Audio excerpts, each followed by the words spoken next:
Go. Hey everybody, we're back Hello. with more Spyro. Ripto's Rage. I kind of want to do Year of the Dragon now, but Ripto's Rage first. Yeah, no. I want to do Year of the Dragon, because I actually have never played that one. That's fair. So here's something that drives me personally crazy. Oh, we've already seen this last one stream. Do you want to skip this Yeah. one? Yeah, let's skip it. Yep. Okay. So Toys for Bob could not finish the Reignited trilogy in time. So last Yeah. minute, they basically got Sanzaru Games to do Spyro 3 for them. And Sanzaru Games has a very mixed bag reputation. Oof. So what happened is Sanzaru Games did the you remember how we played Sly Cooper recently? Oh yeah, when we played like a remaster, Yes, we did the HD remaster. Um, and it Sanzaru, had some serious glitches, just a like few. some of the collectibles not spawning in. It had a few of those, yes, but those were already present in, I believe, the original game. That Um, makes it worse. You understand how that's worse, right? yeah, they didn't fix that. That's so weird. Anyway, to be fair, lots of remasters are usually made in like very short periods of time. They're Yeah. usually told to like just upscale the textures and get it out in like 2 weeks. You know? Vaguely gestures to the Halo HD remaster. Well, that was an even bigger disaster. Oh yeah, because Well done, Spyro. oh god, that was just awful. It's Alora. I do love Yeah, Alora's design. I'm not even gonna pretend. yeah. I fucking hate the Halo HD remaster. Yeah, I mean, I'll say this. I do like that they give you the old version as well to play, but they fuck it up Yeah, with the but it's, geometry. well, the thing is, the old version is the superior way to play, not just because it actually has accurate geometry, or because what they did with was they basically planted new models over everything without changing the geometry. Yeah, I It recall that. and but the other reason why I think the original look is better is because the way the later half of the game looks, where it's supposed to be very dark, very spooky. You have no idea what the hell is. The game turns into a horror game, but in the HD remaster, it is way too well lit, and all of the textures for the walls of the buildings are greebled to fuck. Oh, absolutely, I hate that. I do too. So we're just doing cleanup real quick since I got the new power up, Yeah, yeah. and I like to do cleanup like first thing so people can file in. Clean up, everybody, everywhere. Yep. It also gives me time to, since we're basically going through areas you've already been through, it leads me to have a little extra time to ask you a question that I was pondering before this stream even began. Oh, Let's say, hypothetically, let's say hypothetically. there's a Spyro 4, and for whatever reason, Microsoft comes to you and says, we want you to write the story. But there's one caveat: What? no new original characters. Most of your cast has to be made up entirely of characters that have appeared either in the first three Spyro games or in one of the sequel games.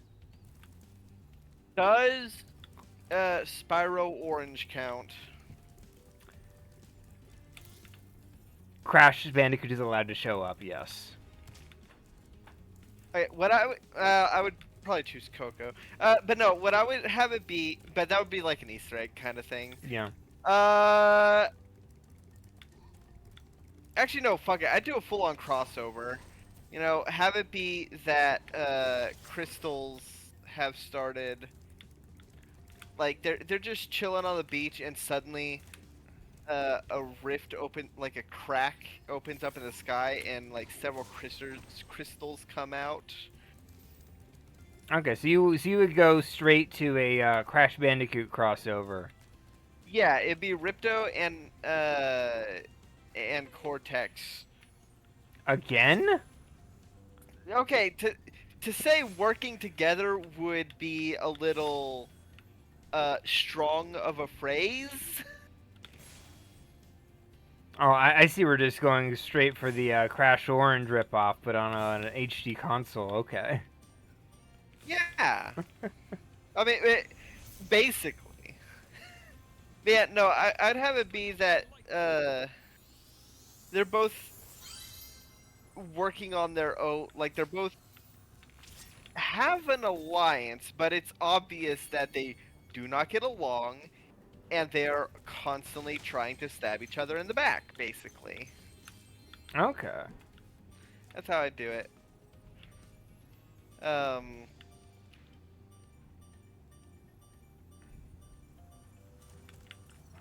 Give me a second. I want to. There we go. Hate there that. it is. Hate it when they do that. Um, Fun fact: because there's a popular skip in this game where you glide between zones. In order, yeah. So there's a popular skip where you can use this power up to fly into the previous area. And watch my fly bar on the side. oh, does it reset? Oh no, it's supposed to burn out really fast. Let me.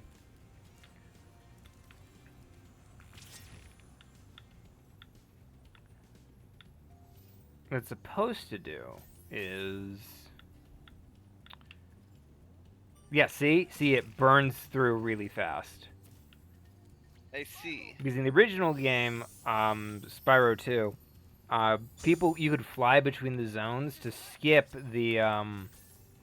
having to learn how to climb the ladder. Oh, I see. Oh, and here's the cutscene for this area.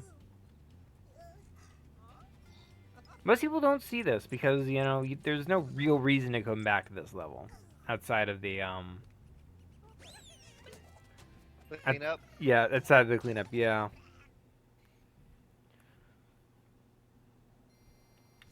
So it's nice that they added it. Like, it would have been very easy to forget that.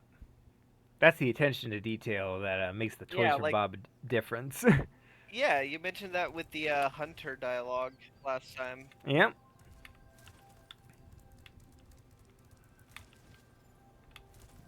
Let's see. What's the other area? Turtles.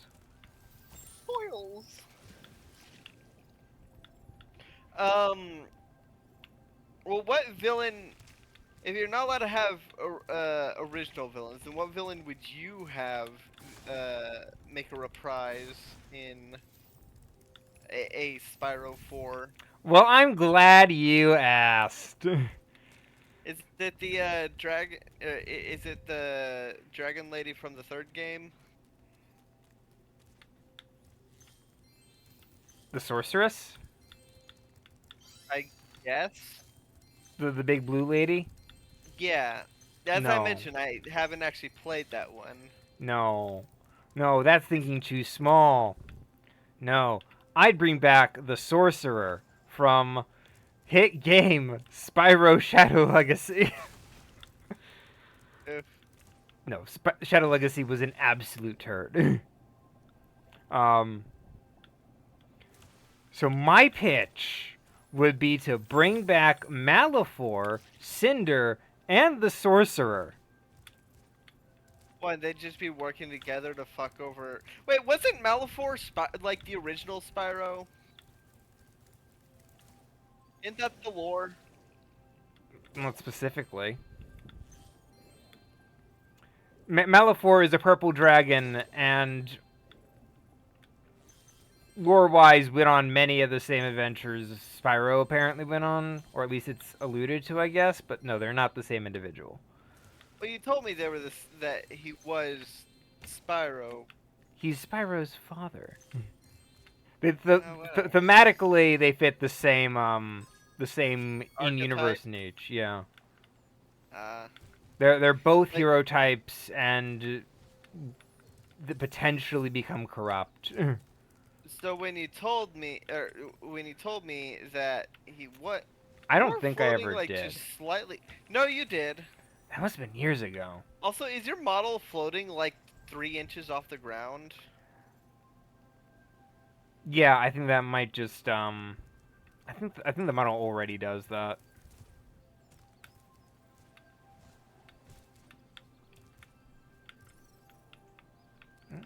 Oh, right there. I hate that particular area.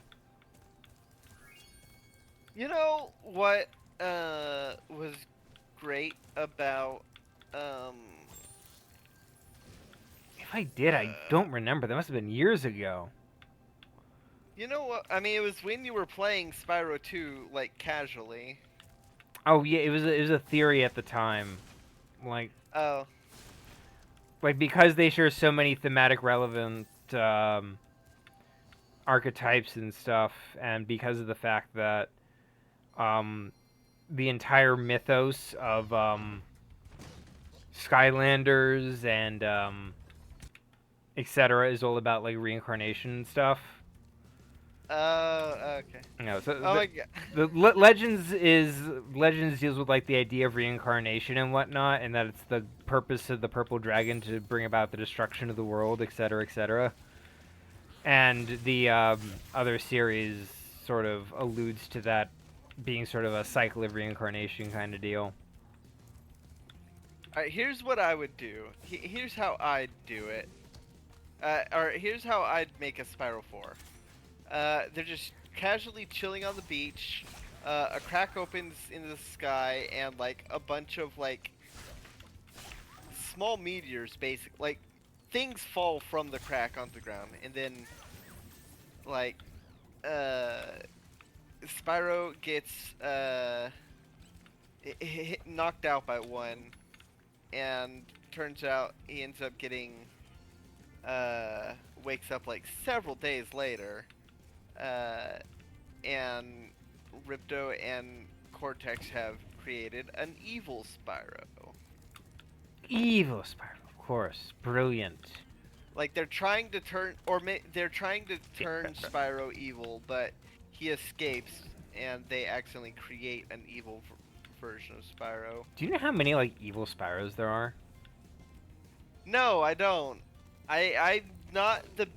There are only there's only one Spyro game that I've actually, or two Spyro games I've actually played, and one that I like the idea of.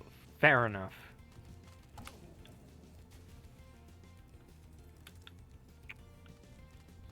It'd be Spyro but orange. Fair enough. Um, I hate that, but also I don't hate it at the same time.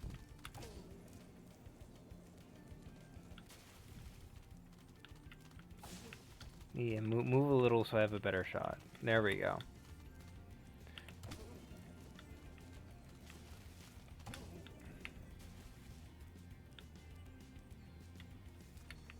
Yum, turtle soup. Tonight we dine on turtle soup. I have always been a big fan of the Teenage Mutant Ninja Turtles. Movie. The franchise in general, and Oh, definitely the movies. oh yeah. I mean, the movies are hit or Well, miss. which one was it where it was Tonight We Dine on Turtle Soup? Was that Secret of the Ooze? No, that's the first one, I believe. Oh, okay. Was the first one the one that,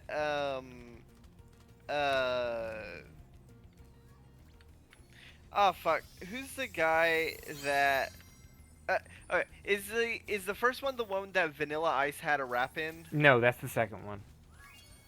and the second one is Secret of the Ooze? Yes. Okay. Well, they both kind of blend in my mind, and it's hard to remember which happens in which. Okay. Yeah, they do feature the Shredder, and he sort of does the exact same thing in both.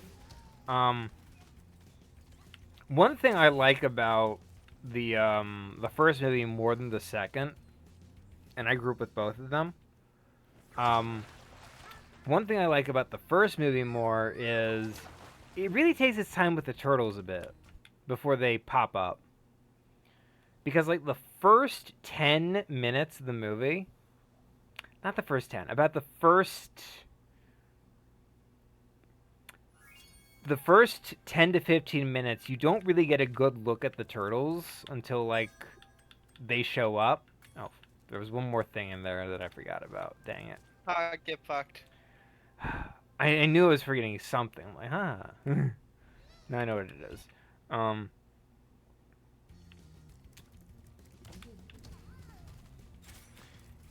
they take their time before they show the turtles. Um, really in depth. You get to see them bits and pieces, and they do get showtime. But they take their time really introducing O'Neill to the turtles, which is something I like. And the way they do it is you sort of see the corruption going on with like O'Neill's job. The mayor being unwilling to work with her. The police chief. It's the police chief. And eventually, it ends with like I'm articulating this really badly. What I'm trying to say is I really like the bits where they show us the teenage son who's just got into like robbing people because he joined the Foot Clan. Oof.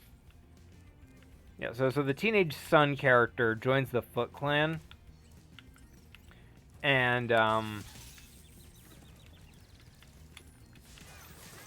I like that because it is interesting because you get to see how the Shredder manipulates people. You know? Yeah, it's a cult of charisma. Yes.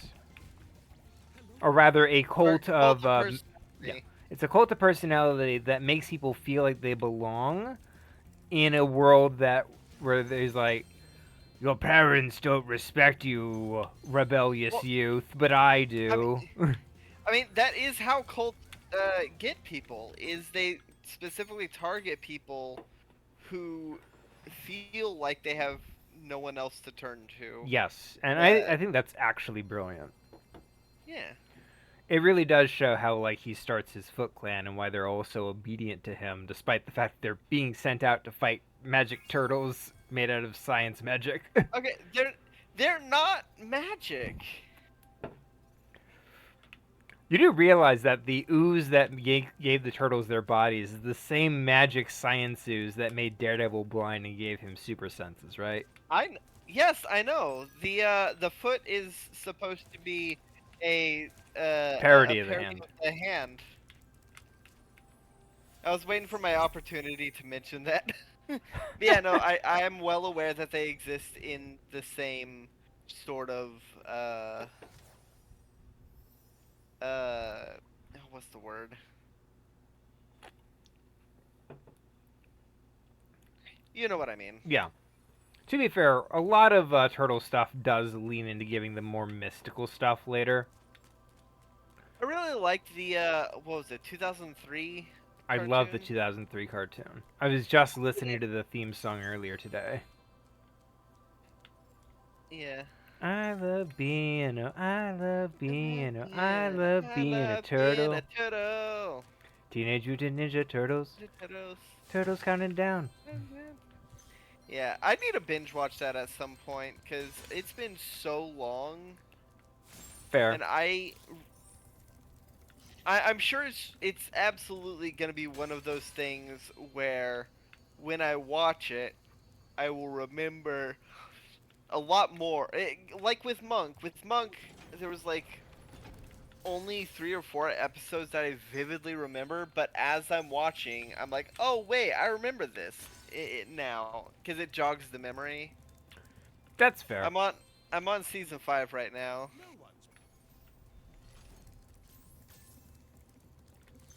That's fair. Monk's a great show.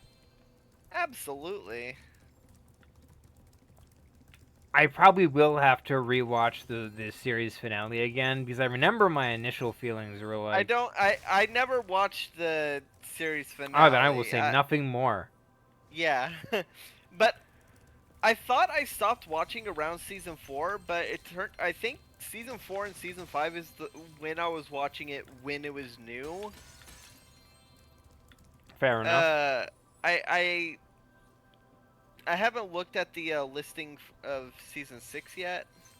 Okay. Uh, but there is. I am remembering a lot of the stuff Side note: this is my favorite homeworld forever, because and of it's the stuff view. like this. Look at this. Look at this view. Look Oh at the yeah. fact that you can just glide. You see that in the distance? You can glide From there. a distance.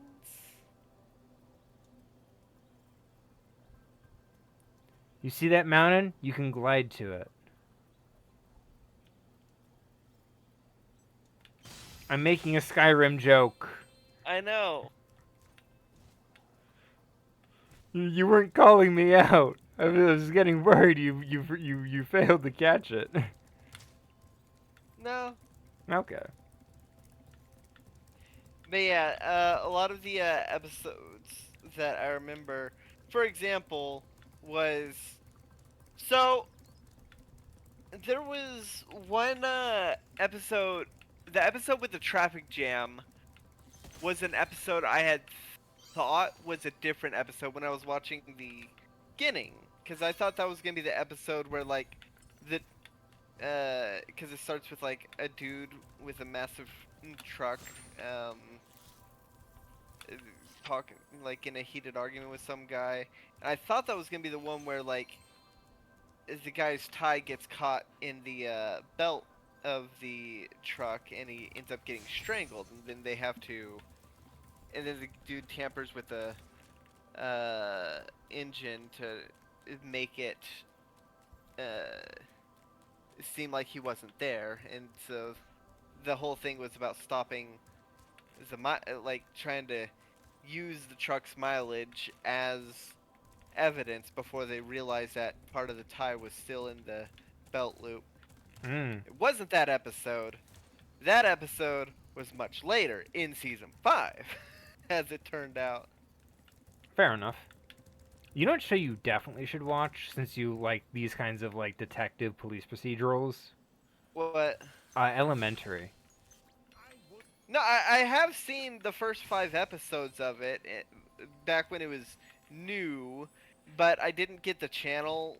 Ah, I didn't get the channel it was on.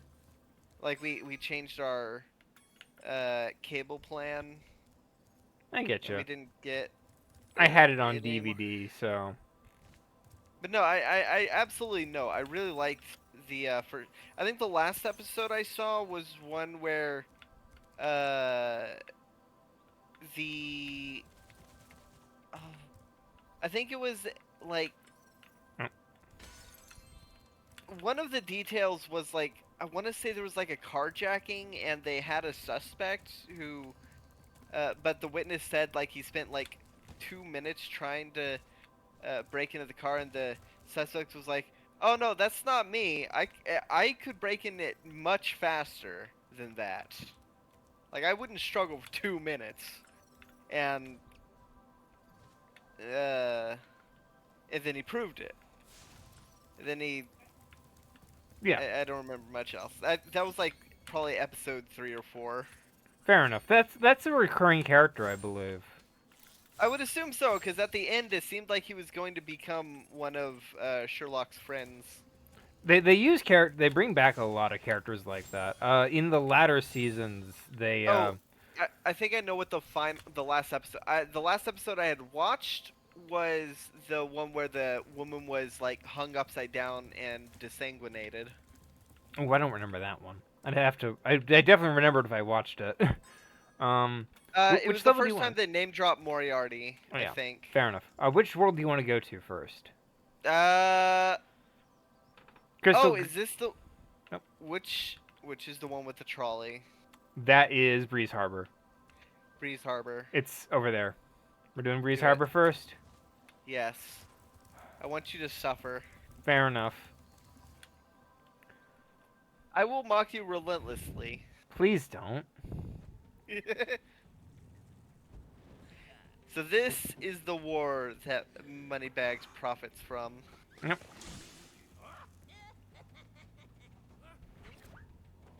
One team's got little squirts and the other's got bombs. It's like a Goomba.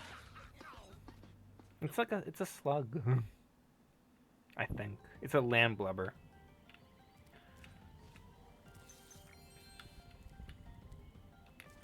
Please excuse the mess, Spyro.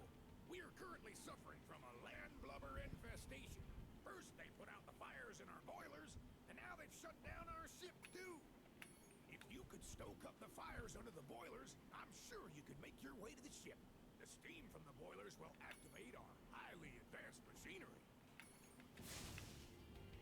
I like they added bandanas to them. Is that new? I believe so. It's very Rambo-esque. I like it. What are those characters called? Are the pelicans? Let me. No, I'm looking up. Breeze builders. Yeah. Let's see. What did they... Yeah, no, the bandana is definitely new. Okay. I figured. I was just curious. One of my favorite episodes of Elementary is Oh, the statute of limitation one? yes. I Yeah, mentioned it no. before. It's such a Yeah. good episode. Yeah, you've mentioned that one a lot of times. It's because it really stuck out to me as like Oh, I know. legitimately a good episode. I know. Do you like it as much as, like, you like, Heaven Sent in, Doctor Who? I think I might like Heaven Sent more because it's more my vibe, but I like that episode a lot because I think it's kind of brilliant at what it aims to do. I love Heaven Sent so much. That is such a legitimately good episode. Did I get that? It is. And I will say, it is Moffat's best episode. It's his version of Midnight, you know? Yeah. And it works really well.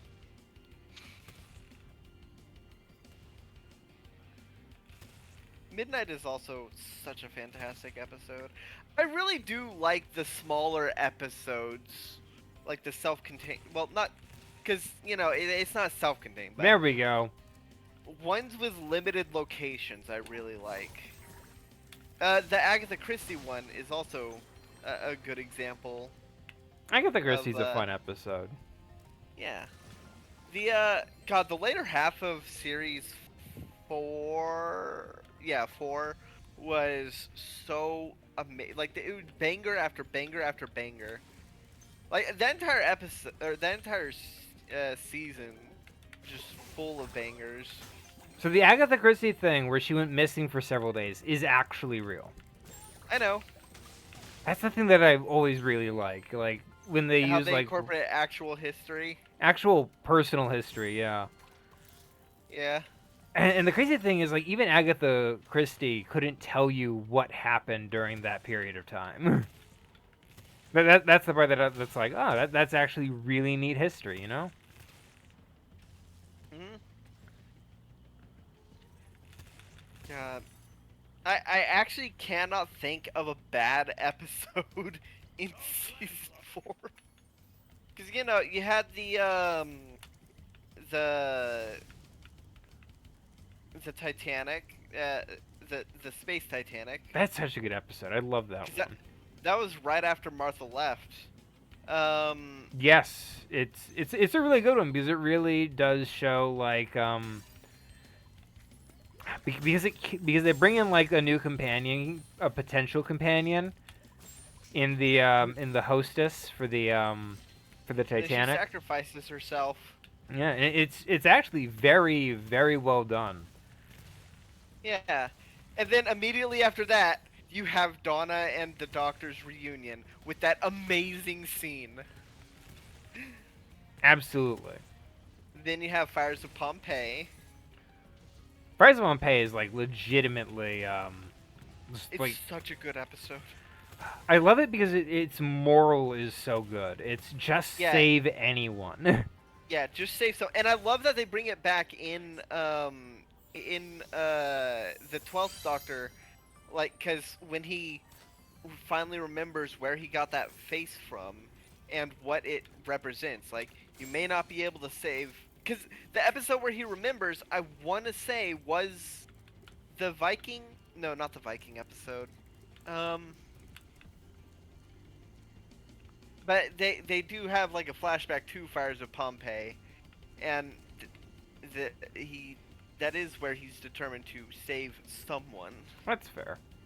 It's a really good callback, and a great explanation as to why Capaldi played both the father in Pompeii and the Doctor.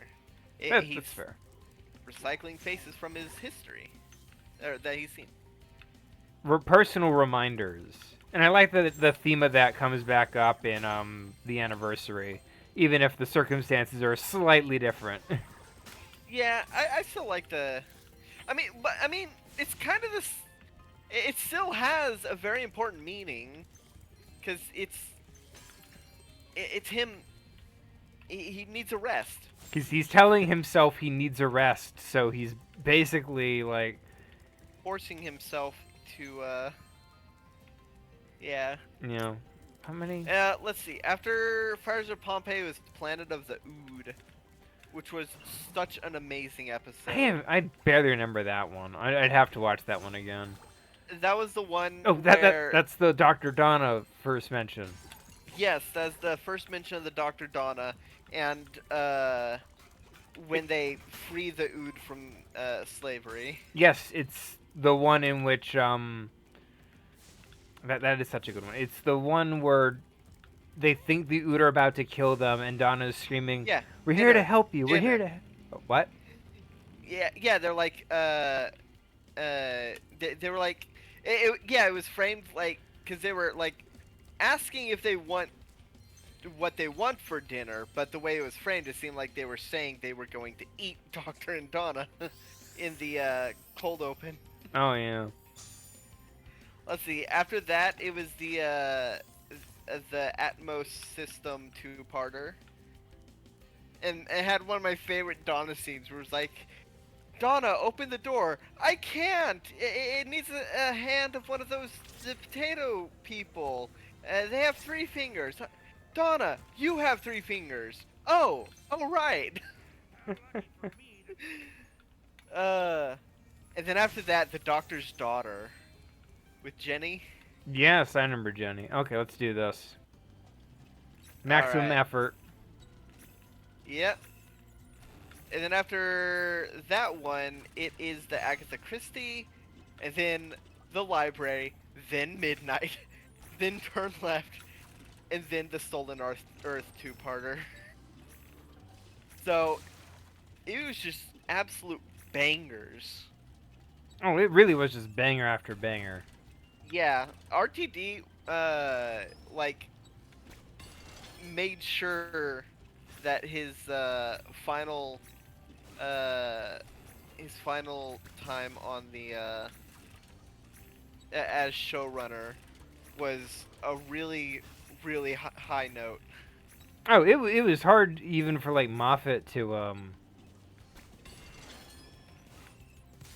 I should have just let that be. Yeah, you could say that you're having trouble with the trolley. No, I'm not having trouble. I know what I'm doing. Was it timed in the original? No.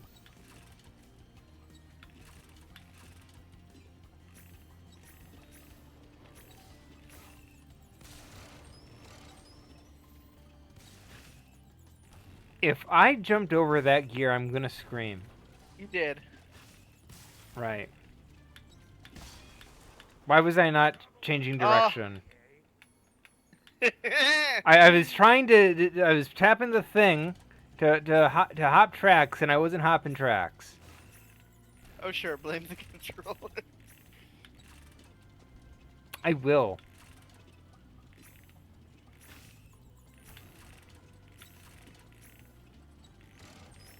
God. Yeah, you spent like 2 hours of this when I I watched definitely you would play. never spend 2 hours with this. This is not that hard. It tilted you. You got tilted when I watched you play. I can get tilted on many things.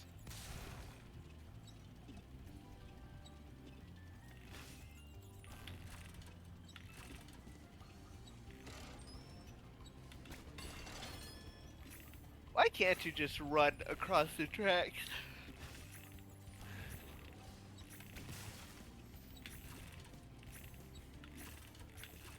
Got TNT dynamite.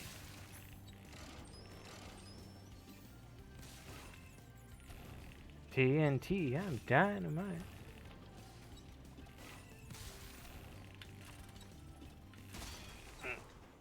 What happened there? I couldn't tell you. You just exploded. Did you try to switch tracks when there was a box next to you? Maybe.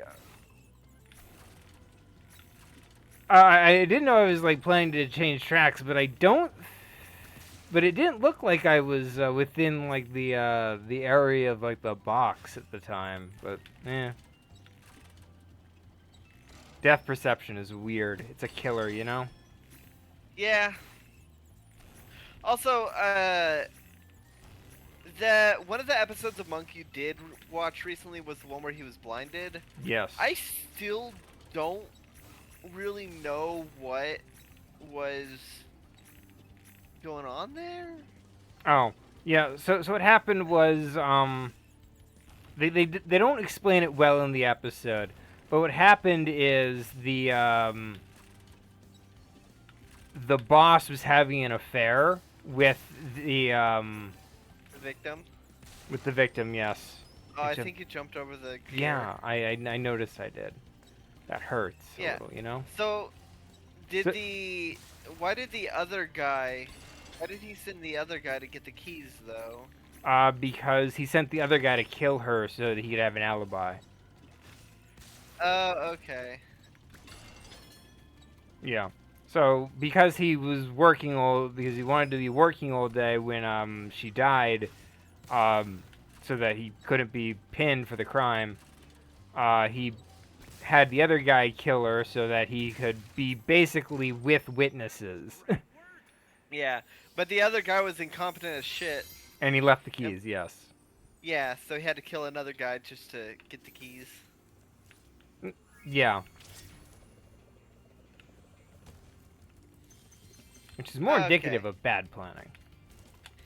Yeah. The Yeah, the part of him explain like part of it they didn't really explain well that the foreman was pay did he pay the other guy to do it or like He might have. We don't know. Because what goes on is that it's sort of a smaller part. The explanation kind of falls to the wayside because the main crux of it is Monk getting his eyesight back, which is more important. also they do the explanation bit for the other guy like he does the explanation for the guy that actually did the killing but before they know why or before they even know that he was uh doing it on someone else's behalf so like the explanation of why here's how There it we happened go. takes place like halfway through the episode as opposed to the end. To some degree, yeah. They mix things up a little. I think my main issue with that episode is that while I like a lot of it, the villain and the murderer kind of Don't really matter. they kind of don't. I like the I, there are a few episodes in which there are no murders that happen, and I think those are some of the most interesting episodes. Like the one where the old lady is kidnapped, That's fair. or the one where the violin player is kidnapped. Usually, whenever there's no murder, it's a kidnapping. Did you ever watch Get Backers? What? It's an old anime called Get Backers. It follows two guys who basically do a mediocre detective business where they get back stuff that's been stolen. And inevitably get embroiled in things way over their head. It's a bit of a dumb series, but I enjoy it anyway. At one point, there's a storyline in which they have to steal back a Stradivarius violin. Ooh, fancy. Yeah, and If I was rich, I would absolutely try to get Stradivarius. absolutely, they're really cool violins, or at least Well, I mean, they're violins. they're a high quality violin. Fair enough. But most of the price comes from the name. Yeah, fair Let's enough. be honest. Scalos Badlands, Zephyr, or Crystal Glacier. Let's go Crystal Glacier. It's closer. Okay. Yeah, so they do a lot of episodes where they're mostly finding and collecting stuff. Of course, because the protagonists have to be perpetually poor, they fuck it up somehow at the end. That is a gag I kind of like in Monk. Like with the diamond episode. Mm. The which diamond? The one where there's three other detectives searching for the diamond. Mm. Spyro. Oh, okay. Yeah, I don't recall that one. Well, there's a diamond that gets stolen from a museum, and Monk has to try and find it before three other detectives do. Because they're trying to use it to get rich. Well, there's a reward for it. $3 Mm. million, no questions asked, for its return. Oh. Um, and so, what they end up doing is they just follow Monk until he says where it is, and then they make a beeline for where it is. Ah. Of But- course. You want to know how how it gets fucked up? They wrestle for it. No. Another thing that happens in the episode is Monk talks to one of the cleaning ladies at the at the police station, and keeps pestering her about cleaning the underside of the desks because she never does it, and he thinks that they should be cleaned. Mm.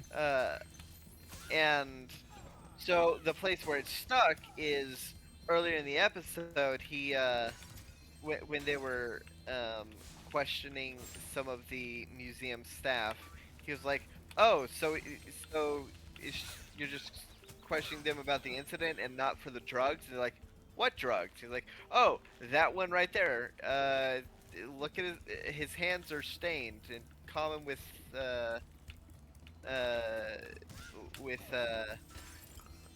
Drug chemicals abuse. used in- well, chemicals used in Yeah. making meth. He's probably making meth." Like, oh, okay. And it turns out that the museum security guard that was making meth was also the one that stole the diamond and hid it under the interrogation room table with his gum, So in the end, they all get trapped in the on the other side of the mirror, uh, Mm. in the interrogation observation area, and the cleaning lady comes in. And they're banging on the glass to try and get her attention. So she doesn't, find the diamond. But she's like, "Monk, I know you're in there. Fine, I'll clean the other underside." And she lifts up she looks under the table and pulls out the diamond and is like, "Oh." So she ends up getting the reward. Huh. Okay, Uh, that's kind of cute. yeah. There's a great episode. I do like that little detail. Oh, the snake bones. Yeah, the snake bones doing a little I roar. love giant skeletal snakes. Oh, absolutely. There was a show I was watching, Four Horsemen of the Apocalypse, which is a follow up of Seven Deadly Sins. In case you've seen stuff about that. Uh, uh, can you repeat that? I did not process a single word. I watched some episodes of a series called Four Horsemen of the Apocalypse, which is a sequel series to Seven Deadly Sins. Oh, I stopped watching Seven Deadly Sins a long Good, time ago. good. Yeah, no, it started getting really stupid after. I mean, it was already pretty stupid in the first season, Oh yeah, but yeah. it was like it's a kind of stupid that's still entertaining. But like later on, it gets Really just stupid. yeah, really stupid, It also really stupid. Mother's Basement did a really good takedown of the entire series. Oh yeah, I love Mother's Basement. Yes, where the villain does the exact same plot twice, back to back. Yeah, I will say the only okay, there are parts about the second season I did like. The I like the characters of the Ten Commandments. I thought they were interesting characters, especially Honesty. Okay, the commandments are great. I liked the Yeah, commandments. I like the idea of an enemy who, if you lie in their presence, you become stone. That is And I do like how that backfires on him. oh yeah, because and I like Escanor's character introduction. That was a really good introduction to who he is, like Yeah. the kind of person he is. Um, Escanor is like legitimately the best character in that entire series.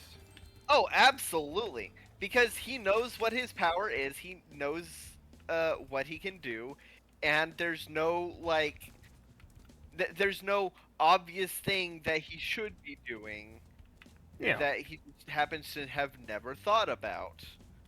The closest you come to that is when because he uses like the power, if I remember correctly, comes from the goddess clan. It's basically raw goddess power, and if he uses too much, it will kill him. It'll burn him to death. So it's understandable why he wouldn't go all out all the time. Of course. And meanwhile, you have dumb shit like Meliodas, who's big, whose special weapon can allow him to duplicate. And it's not until like season 3 where he finally decide he's finally like, wait, one thing I can do is knock attacks at other people while doubling their damage. Why don't I knock it to my duplicates and ping pong between them to amplify its power a lot? I like Like, that they call it Ganondorf tennis. it's that Dead Man's Folly. I know it's old Dead Man's Volley, but I do like Ganondorf tennis as a term. It's more funny. I mean, before Spirit Tracks, it was just called Energy Tennis, That's fair. which is a lot easier to say than Ganondorf Tennis. Because Ganondorf isn't even the first one to do it in the Zelda series. Oh, absolutely, I Aghanim, get that. Aghanim, who technically is Ganon, assuming another form, but And energy tennis is better than Ganondorf tennis. I like Gandorf tennis for comedy, you know, not in like a serious. I want to say that multiple times kind of way. Too much of a mouthful. Yeah, that's fair. So anyway, Yeah. Four Knights of the Apocalypse is even just as stupid. Oh boy, what are their powers and what's the obvious thing that they never do? I didn't get to the power explanation. Oh good. Uh, I'll give you the condensed version of the opening. It takes place many years in the future, and okay. First, instead of that, I'll tell you why I brought it up in the first place. It's because one of the places they visit is the dragon's backbone, which is a massive dragon corpse in the middle of nowhere with trees around it. Alright. And then as soon as you get off like the dragon's spine, it's like just generic fields and prairies, and I'm like, you have this Oh, giant ass dragon spine in the middle of nowhere, but there's like nothing else around it, you know? that's boring. I You know know. what? You know what I would do if I had an anime that where there was a massive dragon corpse in the ground. I would have A there be like town. a town mining that shit. Not only mining that shit, living in that, especially Yeah, considering how big it was. It was like you, huge. yeah, no, I'm imagining like the size of a country. It's not the size of a country, but it was huge. It was very big. It was like Uh, big enough that they were walking along it for a while. have And you it ever read Poppy Opossum? maybe I don't recall. It's a webcomic that's really good. But in it, dragons are like some eldritch, like elder god shit. Mm. Um, and there's one drag, and they are big enough. They dig into the dragon's bodies while they sleep to harvest their juices for magic Mm. reasons. Like they amplify magic a lot. Fair enough. Um, and uh, but the thing is, dragons cannot die, so they just have to be. They have to keep the dragons sedated, basically. Mm. But if at one point the dragon wakes up, kills all the monks that are keeping it sedated and harvesting its goo. And Poppy has to fight it with her fist. Oh. Because in Poppy Opossum, uh, the the possums are magic sinks. They are Okay. immune to magic. They're completely immune to magic, and they also disable magic when they touch something magical. They disable its magic. There's a character like that in Dominic Deegan that I liked. I have no idea what that is. Um, very old webcomic. The premise is that it follows a guy with the ability to see the future, and the many mishaps he gets into, uh, dealing with people who think they're way too smart for him. You know, Yeah. he Is there gets like a involved in a character lot who of stuff. is there a character that's immune to magic and as a result he is not present at all in any of the future shit or future visions? No, no, he's a side Oh. character. He teams up with a living corpse at one point, for various shenanigans, but there's a bit where sorry, I'm having to keep track of like.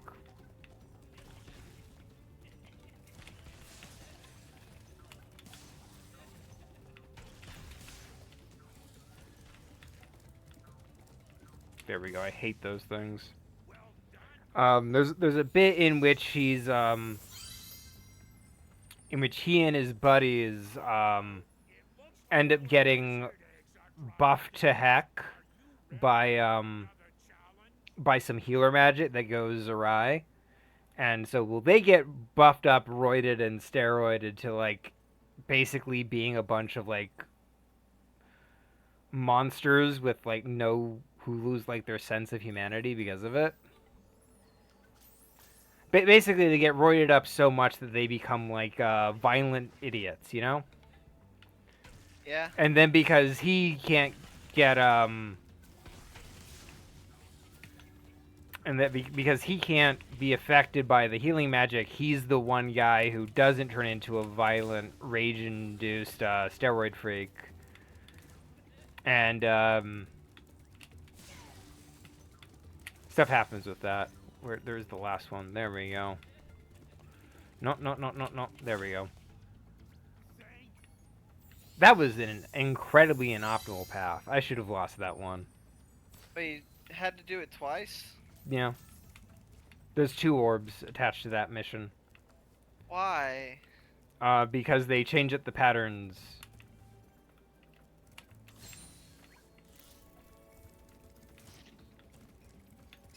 So that was a 2 orb challenge. I see. I'm not explaining the plot of Dominic Deegan all that well. To be fair, I think that I heard a while back, though I don't really recall the details, that the guy who made the series is kind of a jerk. So, oh fuck off. God, I can't believe you got Anakin'd. Don't worry, Cinder's immune to fire. You had the high ground.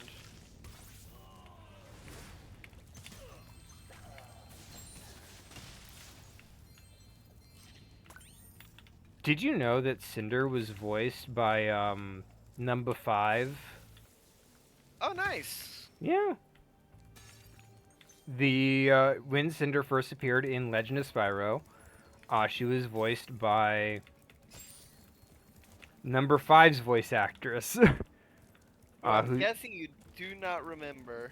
I don't recall the name. No, Jesus Christ. It's Cree Summer. Cree Summer. Yes. She voiced Raishan in the Legends of Vox Machina. I'm not surprised. She's an amazing voice actress. Oh, absolutely. And Raishan is the best of the Chroma Conclave, so. Fair enough. It really. Oh, God. Eh. I'm Eh. really sad that. Because. Lance Riddick. Yeah, Lance Reddick was playing the leader of the Chroma Conclave in the The adaptation. yeah in it, and I'm assuming Matt Mercer is probably gonna voice I'd assume that Matt Mercer would voice him. Voice Sorry, it. Voice him now. Yeah, Thordak. Fair enough. That's my assumption, because, you know, Matt Mercer is the one who created Thordak. Fair. It has been over a year since Lance Riddick passed. Yeah, I didn't know that he had passed away until after finishing the Percy Jackson. Oh, I love how that looks. Oh, she looks great. I'm not even gonna pretend that is a. I love the lava Spyro design for like invincibility, but I Is definitely there an love this ice look. one? Yes, there is an ice version. Hell yeah. We're gonna see that later. That's at the end of this game. Makes sense.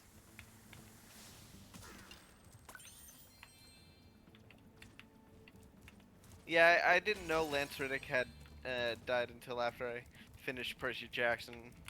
Because someone I was live reacting to was like, was like, oh, you don't know who they got to play Zeus? And I was like, no, I was avoiding everything because I want to go in complete blind. And they're like, oh, okay, well, they're probably gonna have to recast in the next season. That was Biddy. Was it Biddy that said that? I was in the chat. I'm pretty sure the discussion was had with Biddy as well. Yeah. I don't think so, because Biddy doesn't. Biddy never read Percy Jackson. But Biddy did know that Lance Reddick had passed. Yeah, but did Biddy know that Lance Reddick was Zeus? Yeah, probably. Biddy keeps up with that kind of stuff. I don't think it was Biddy. I don't even think it was in my personal server. Mm. I know we were in like a VC at the time. Yeah, but that is very good. Wow. I love that. I love the gradient. Yeah.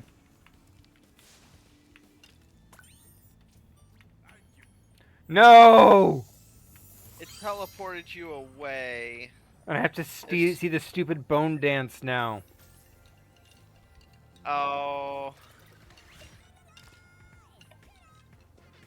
Oh, I hate that so much. This came out Why? like at the peak of Fortnite fever. Ugh.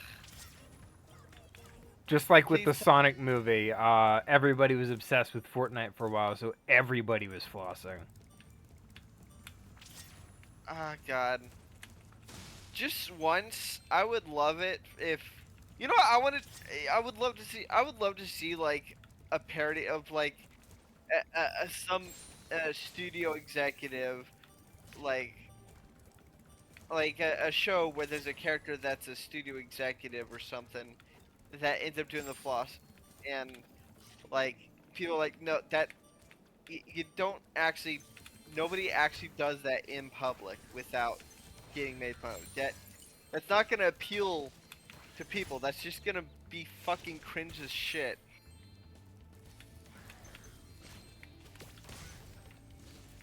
Don't get me wrong.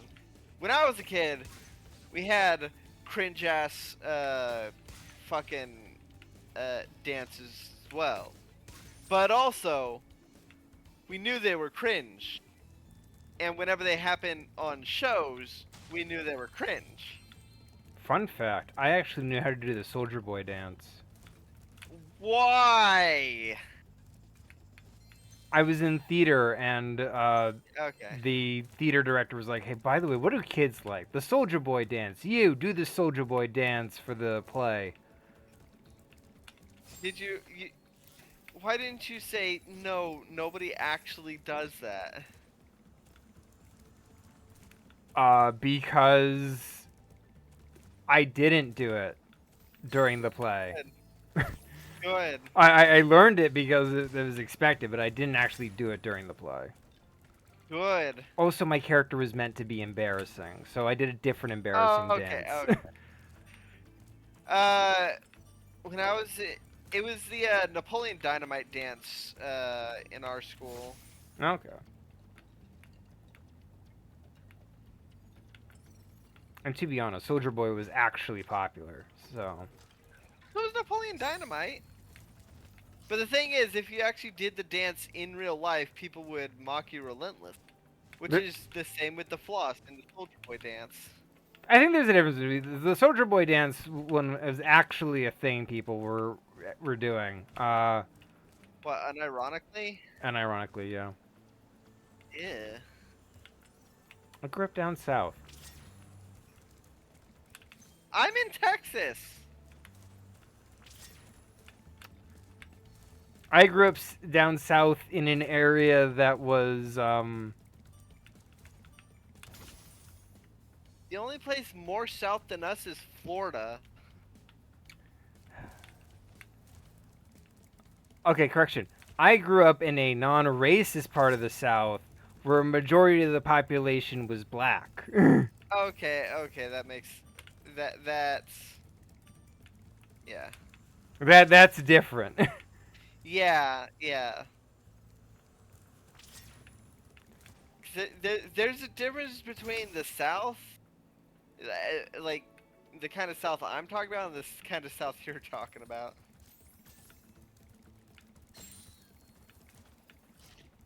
Ugh. Let's see. Is there anything else? Level complete. Nice. Nice.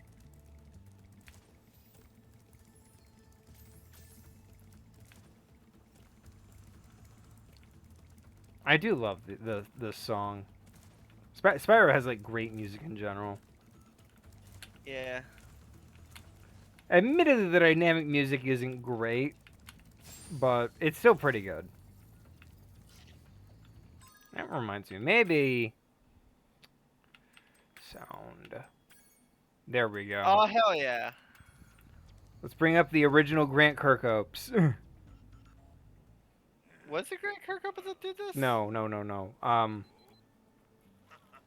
That's what I was say. Stuart Copeland. I'm sorry, I was playing some Banjo-Kazooie earlier. Oh nice. Mm. You practicing for your let's play? Yes, I am practicing for the Banjo-Kazooie Let's Play, where I make sure that I don't fuck it up immediately. I'll have to send you the I'll have to send you the thing for the counter. The Jiggy counter, we're doing that again? Of course we are. Fair enough. It's it's really easy to set up. You just set a hotkey to go up by one increment. Fair enough.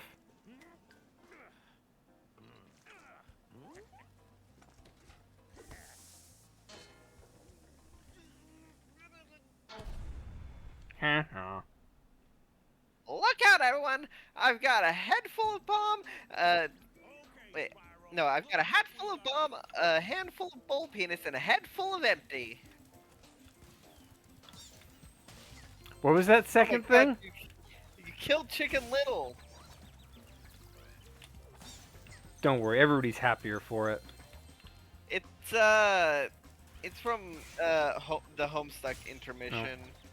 The one of the characters has C4 under his hat. His hat is too small to actually hold the C4, so like it's just resting on his head, and the hat is on top of it. Mm. And he's also swinging around a bull penis cane. Oh. It's hilarious because it's a bunch of it's four mafia members that are themed after playing cards fighting against a bunch of billiard themed time traveler rival mafia. The fact that you Yeah. can say that, and not only does it sound like complete nonsense, but I know it means something in context.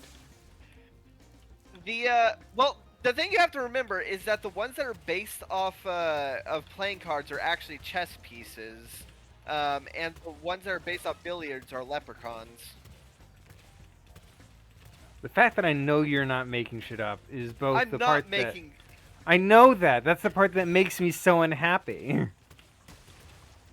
Okay, so the thing about intermission is that it can be read as a self-contained story, and it's not long at all. And I think you would enjoy it because it is an amount of crazy that is pretty that's like your jive because it has to do with time travel and shit. I've sworn off Homestuck. I know. My but- justification is this. It's more fun for people to try to explain it to me than it is to actually know what it's about. All right, so you have two mafia. There's the Felt, which are the ones based off billiards, and there is the Midnight Crew, which are the ones based off playing cards. I know that song. Yeah. So the Midnight Crew is led by Spade Slick. His second in command is Diamond Droog. Their muscle is Heart's Boxcar, and then Club's Deuce is their idiot. They go to the base of the Felt in order to kill all of them. And each member of the Felt has some sort of time travel based ability. What does time travel have to do with billiards? No, they're just themed after it. They wear bowler hats that are half of them have solid colors, half of them have stripes, and they have numbers on them. Oh, okay. Yeah. Um, the seven one, and all their names have to do with the number that Okay. they. Yeah, they all have. So the their leader is Lord English. He is the pool stick, and doesn't appear until much later, so he's not really important. Uh, then they have uh, Lord English's alter ego, Doc Scratch, who is the cue ball, and Oh. he's also not. Oh, nice. He's also not important because he's not around. So the one who's in charge is Crowbar, and he is the seven. He's the one with the seven hat. And Okay. his ability is he's got a magic crowbar that can destroy any magic. It's a crowbar that destroys magic, like powerful magic. Mmm. Uh, you got Eggs, who has a magic egg timer, and which it's a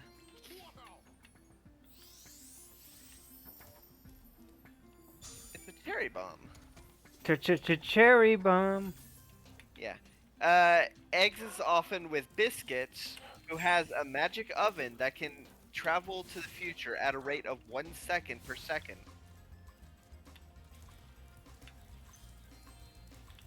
Fair enough.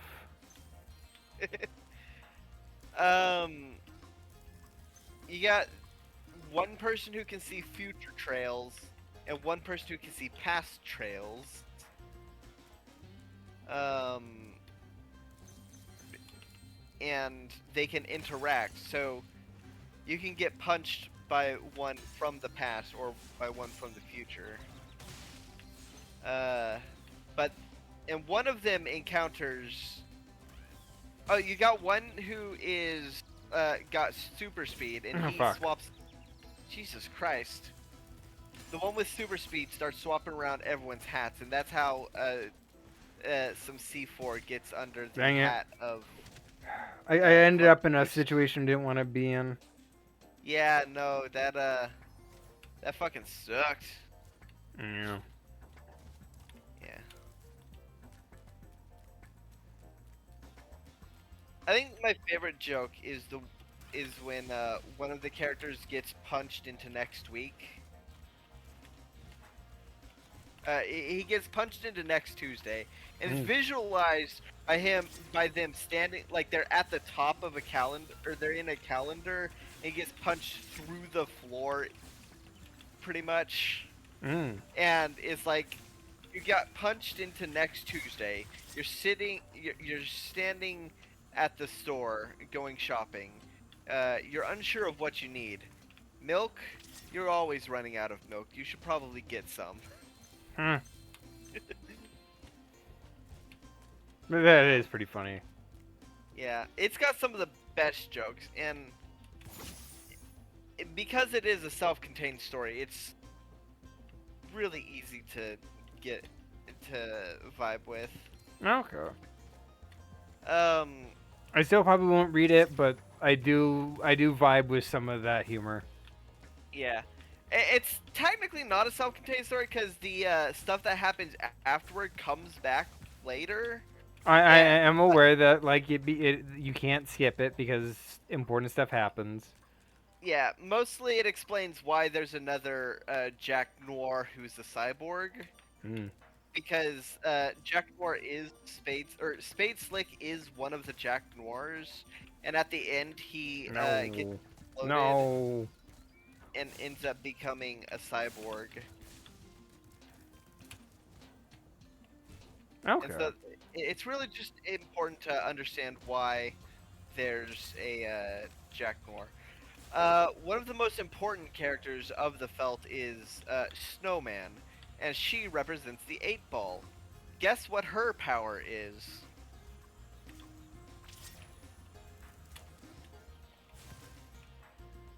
What is it? If you kill her, the universe ends. Okay, that's actually pretty baller as far as powers go. Yeah. S- Imagine being like somebody who's just driving a truck and you just randomly run this lady over and the universe blinks out of existence. the that's that's the other thing that comes back in Cascade.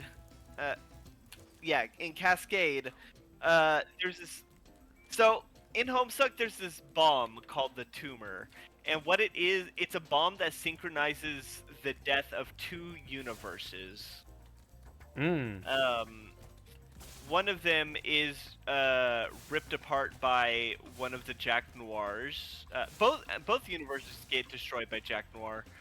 One of them is ripped apart using a power called the Red Miles, which is basically tendrils of energy that just rip through reality. And he kills the universe with it. The other is Spade Slick killing Snowman. Okay. Now, the important thing to remember is that they were chess pieces, and Snowman was the Black Queen, and Jack Noir was I believe he was maybe a bishop or a something, maybe a rook. I honestly have no idea, but in each universe, he hates working for the Queen. Mm. The one that uses the Red Miles does so because the Queen forced him to wear a jester hat.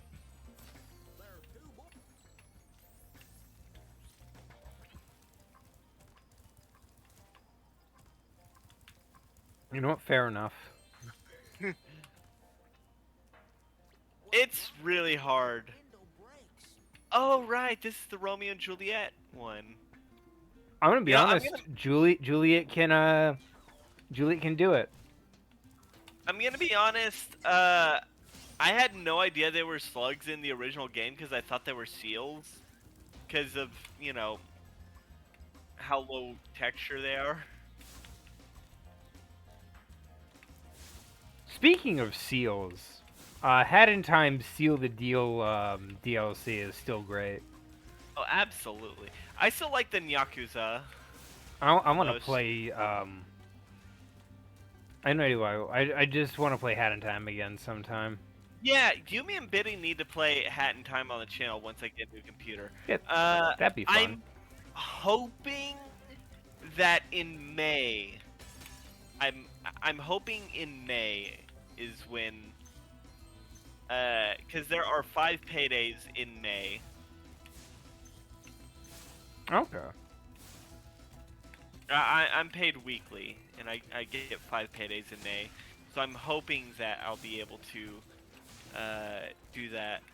Fun fact. A lot of people are like, why do I have trouble knocking these elephant dudes back over this ledge? It's because you're supposed to charge them. The fire breath gives you height, and the charge gives you distance. I see.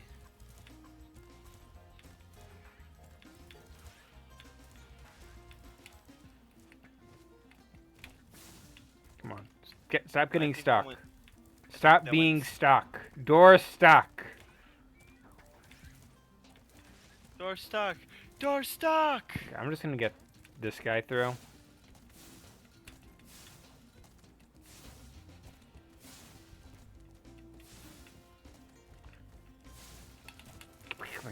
Come on.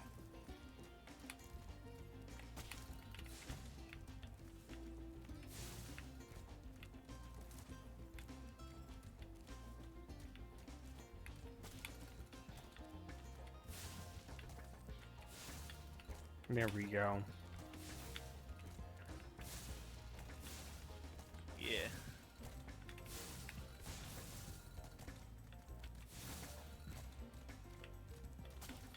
There we go.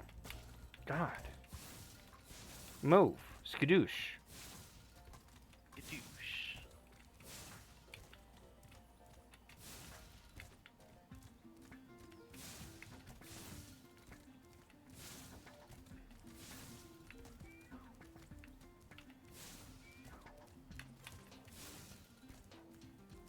Oh, I had the most obnoxious like conversation with a guy from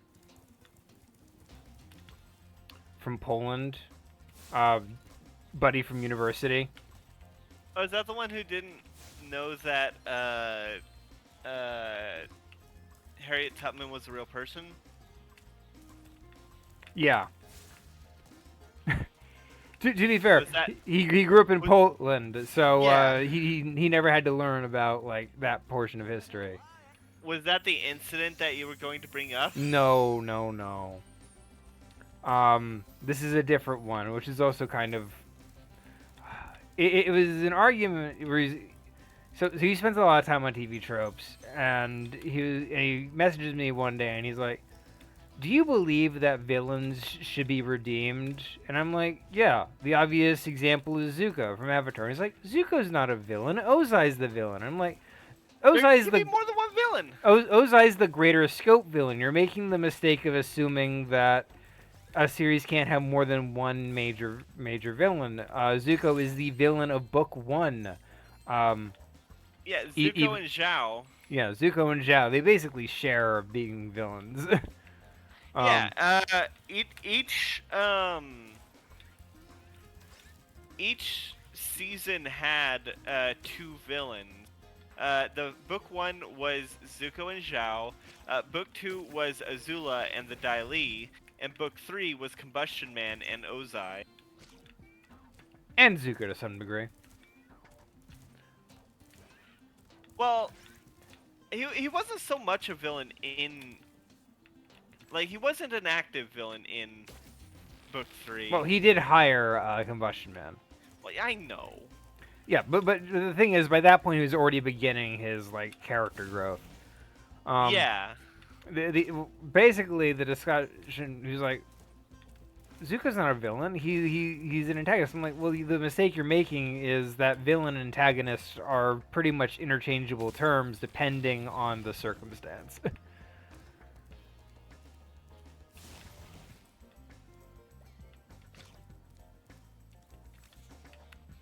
Villain is such a catch-all term that saying, yeah, there's an antagonist oftentimes ends up being the villain of a series, you know?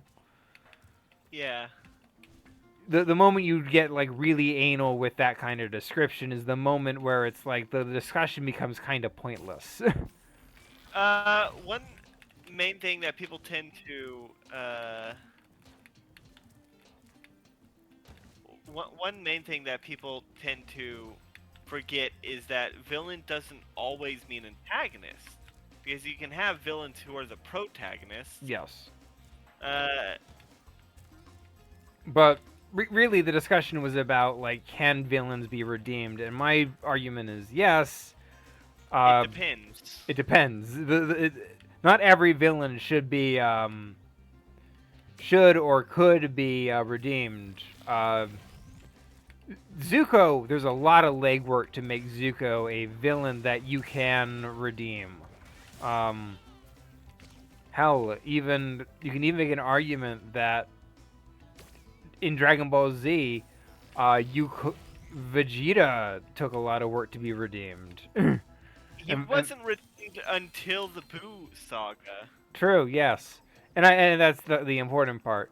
But as I said, Vegeta was definitely a villain. Yeah, he And- was a villain right up until his sacrifice. Yes.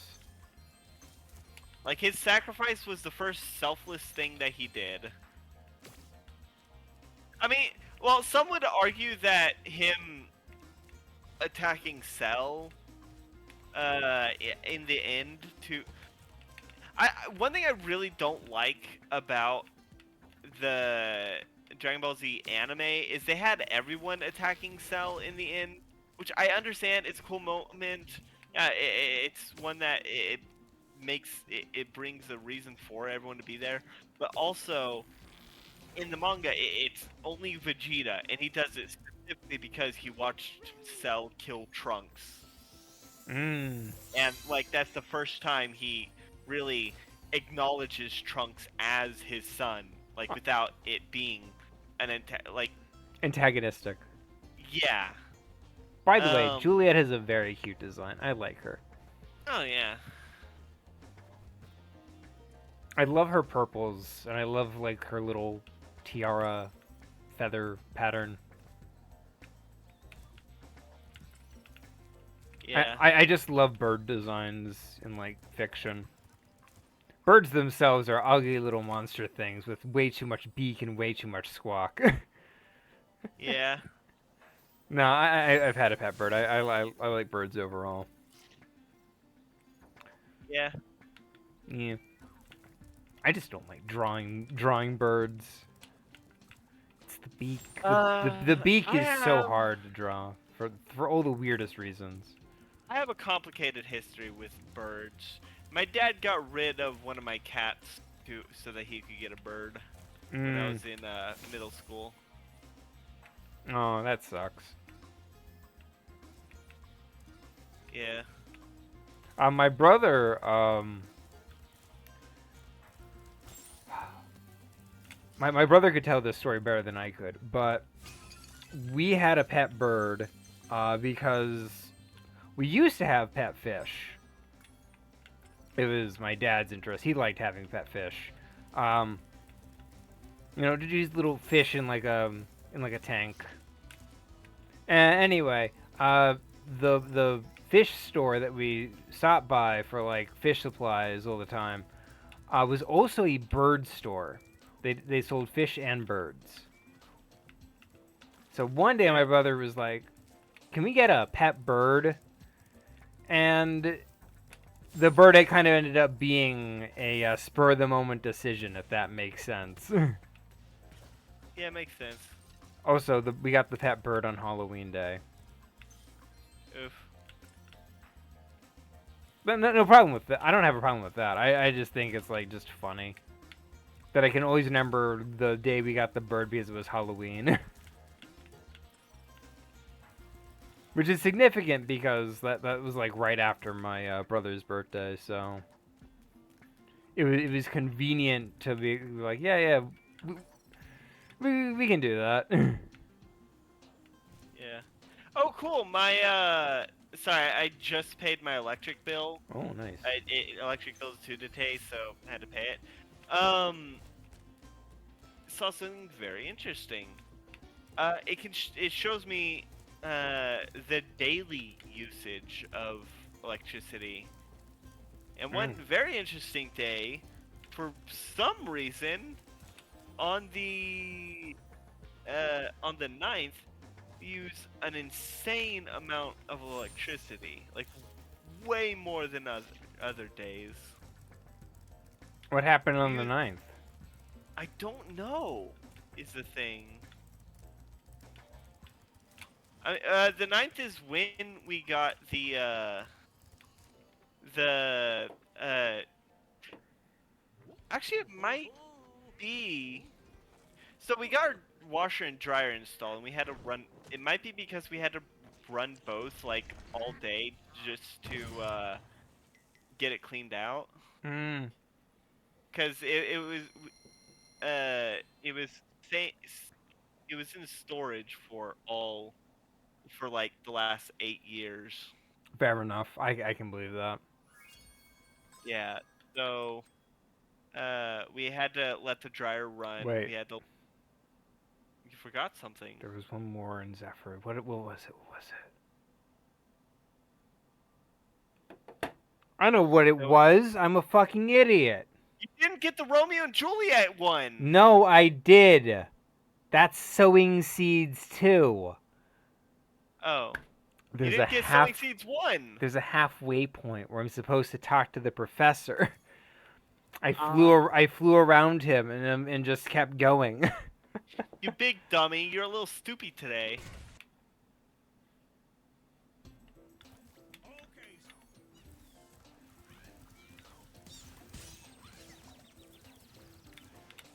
I'm a villain today. What can I say?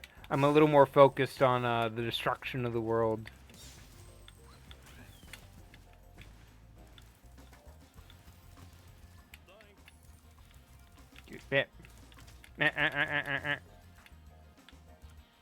Uh, I was stuck charging because of the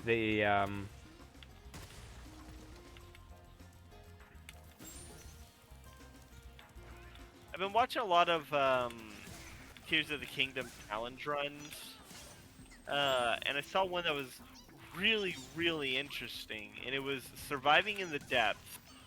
But what it was they dove straight from the sky to the depths without ever touching the surface. huh. And that meant that the surface map was never unlocked, which meant they couldn't teleport out of the depths. And because they never activated the surface, there's also no blood moons, so every resource is limited. Absolutely wild.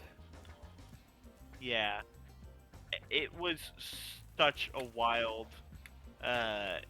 Their goal was to unlock all of the light routes and obtain all of the legendary weapons and armor that are in the uh The in the under deaths. yeah in the depths. And there's only one piece of armor they could not get because doing so would require going to the surface. Mm. Yeah, That's neat. yeah. It was such an amazing video. Because after they beat everything, they then went to beat the game.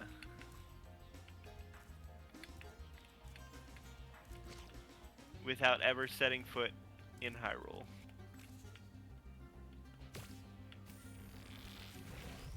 So are the seeds at different sizes, or is it that The platforms from that grow from them are different sizes.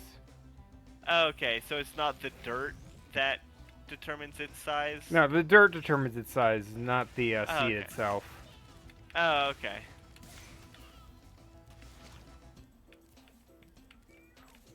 So if I plant it here, even if I went back and swapped out seeds, it would still grow into that big one.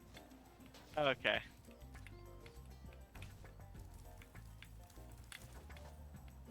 There's a professor that you forgot to talk to like a big stoopy. Big dummy. Can't believe you've done this. I've done worse. Have I want to talk to Juliet again Why? because I like Juliet. She's my favorite character from Psych. A show I am going to watch once I finish Monk. I like that Psych and Monk take place in the same universe. Do they? Yeah, in the season finale of Psych, Sean flies to at the end. Sean flies to San Francisco and is like, "Oh man, I could totally move here. I can get a job consulting the police just like I do back at home." And then Juliet's like, "Oh, the police here already have a consultant. He's in the other room advertising the cereal." Fair enough. Yay!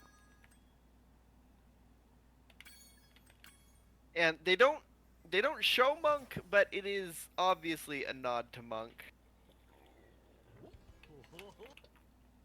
That's fair. Monk was insanely popular. It even got its own Young Monk spinoff. Oh, that sounds awful. I never saw it, so I'm pretty sure it was. I just automatically assume that all Young Blank is an awful spin-off. That's Except fair. for Baby Muppets. Baby Muppets is a unique spinoff Yeah. because one, it's the Muppets who are always the best thing ever, Yeah. and it's the Muppets as babies, which is incredibly dangerous for all It's their an health. outlier. Baby Tiny Muppets is an Toons. outlier too. Well, Tiny Toons wasn't the Looney Tunes. You're thinking of Baby Looney Tunes. Oh, Tiny fair enough. Toons was just another set of Warner property tunes that were just kids. They Fair weren't enough. like, yeah, In the Academy, the Looney Academy. yeah. Hansel and Gretel. Yeah, Hansel and Greta. Ah, I want to watch Hoodwinked again. Handel and I have been sent here to blow up this castle, but Handel got caught by these evil soldiers, and I'm stuck out here. It was Hoodwinked 2 that had Hansel and Gretel, right? I guess. I never saw Hoodwink 2. Did you ever see Hoodwinked 1? Yes, Hoodwink 1 is great. It is. It's such a wild. It. Okay, I love Rashomon style framing devices, and Hoodwink is like one of the best ones I've seen. Shame its sequel is pretty bad.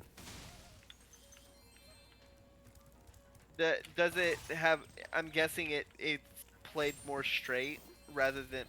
Because the thing that I like the most about Hoodwink is the framing device of everyone in a police interrogation telling their own version of the same events. It becomes a spy thriller. Oh, Yeah, that's part of my issue. It's kind of it's kind of not great.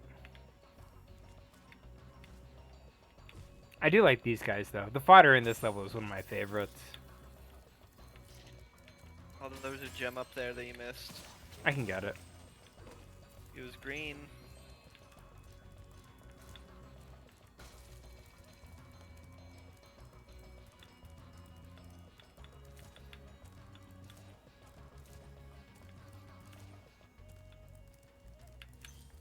I was gonna laugh if you fell off.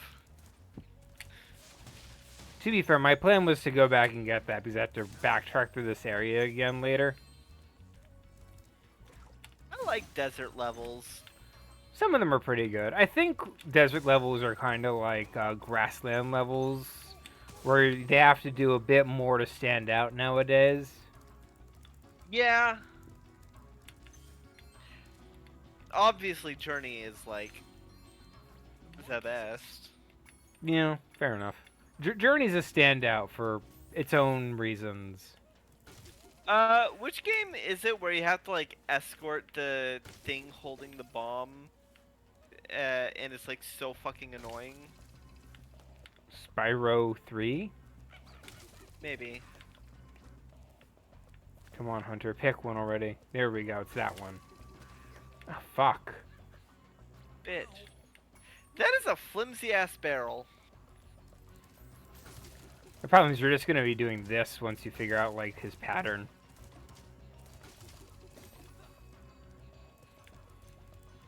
Hunter moves so slow, and part of the issue is he's, like, so vulnerable that you're basically spending the entire time just sort of babying him.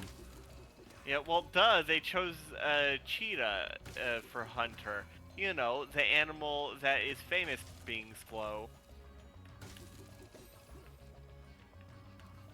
Now, which one is it that he's going to next? That one? There you go. You know what one of my favorite gags in Zootopia was? It was at the end when they pull over the sloth for speeding. Or they pull over a speeding car and it turns out the sloth was driving it. Oh, that's funny. I remember that one. Yeah. You ever think about how fucked up Judy Hopps is? Because In what way? she blackmailed Nick into helping her with her investigation because you know he had felony tax evasion, and then one can only assume helped him dodge his taxes better because you know he wouldn't be able to be on the force if they knew about the tax evasion. Like, The monkeys are back! you have to. Is it a twofer? No, it's a one for. Okay, good. Then leave him not my monkey, not my circus.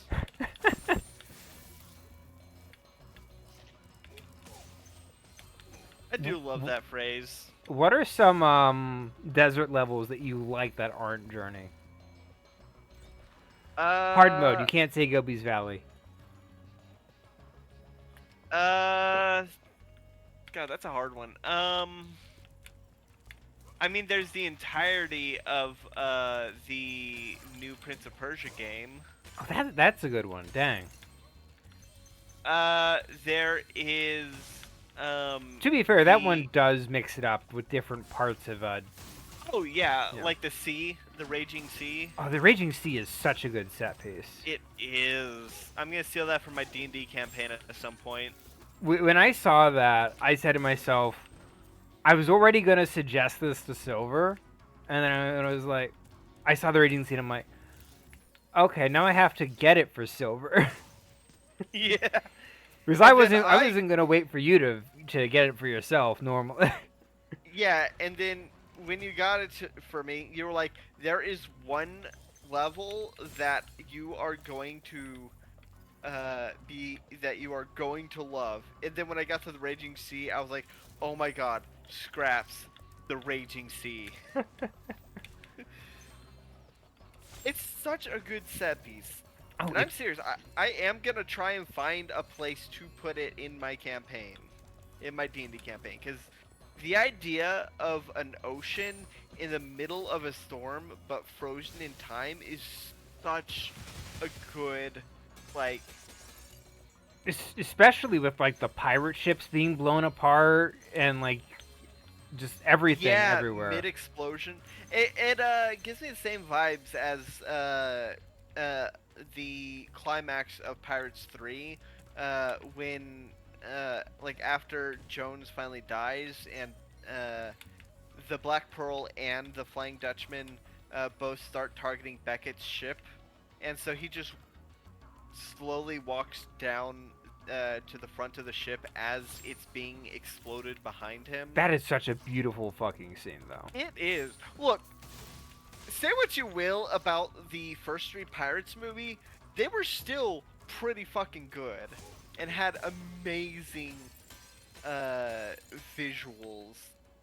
And I genuinely like Pirates. The first three, the ones after are not good by any means, but the first three are fantastic. There's parts I do like about the latter ones, bits and pieces, but it does really become obvious that they really ran out of ideas at a point and were just trying to like find a replacement for Will and Elizabeth. Yeah, I will say one good thing about Pirates 4.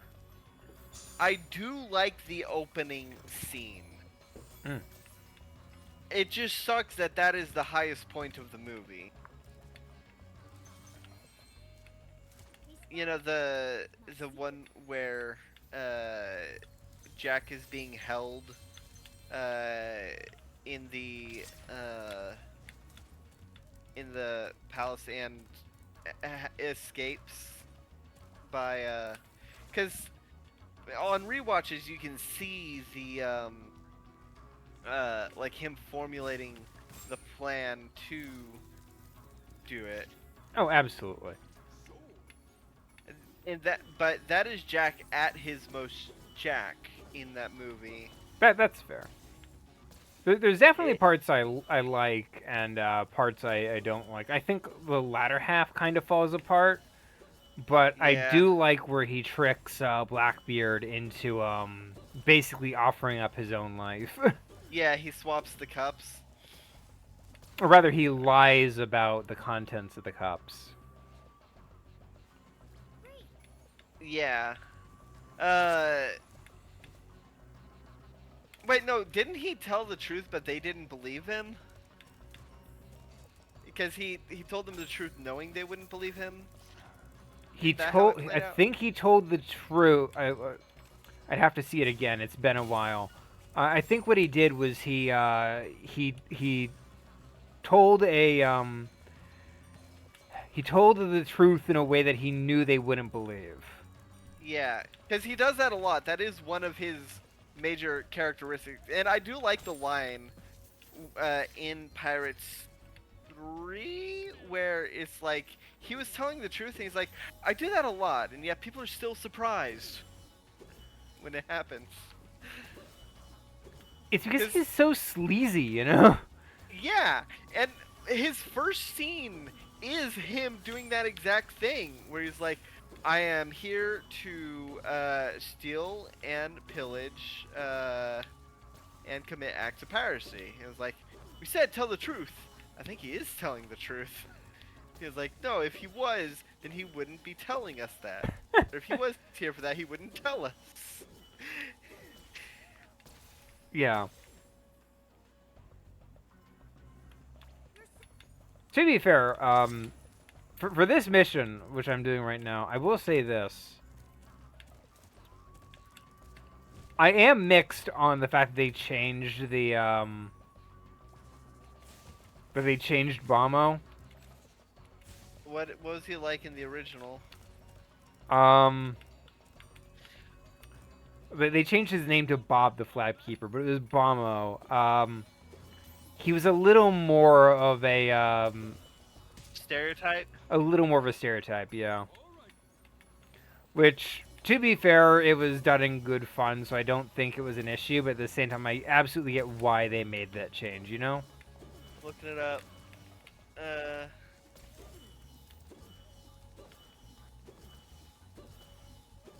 Oh yeah. I think that changing is probably for the better. I just looked up the design. Oh yeah. As I said, I didn't have an issue with it because fair I know, enough. but you're also not the The person who would uh, get offended by it, you know? I'm not the stereotype. Yeah. Yeah.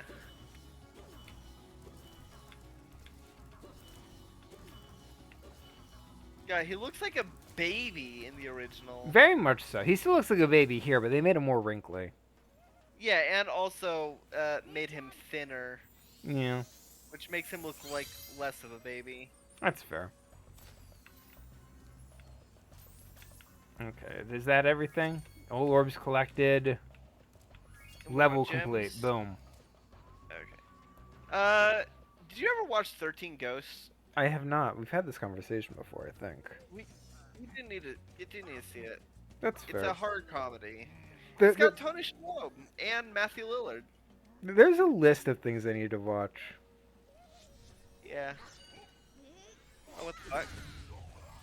Oh, did you Oh, forget shit. those two are superpowered psychic twins? That didn't come up.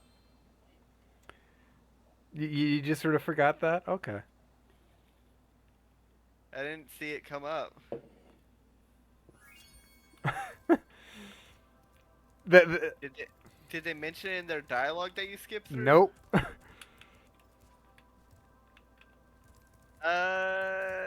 Should we call it? Oh, I think I can do one more level. We're 1 hour 48 minutes in. Alright, yeah, let's do one more level. Yeah, Fracture Hills is at a level I'm going to do half of anyway because I have to go back for After you get a power up. yeah. I do love Fractured Hills in general though. It's got such a great aesthetic. Yeah, I like the denizens of it, the goat people. I love some satyrs in general. Oh yeah, I wonder if this is where Alora's from. Probably. Well, hello there, Mr. Dragon. You're pretty cute for a quadruped. I wish I could take you on a tour of our temple, but a bunch of lousy earth shapers have encased it in stone. I liked them better when they were What- Valley wait, hold Girls. on. What is what's that one's name? Lila. How do you spell that? Cedar, Lila. the stone with Who is the voice actress?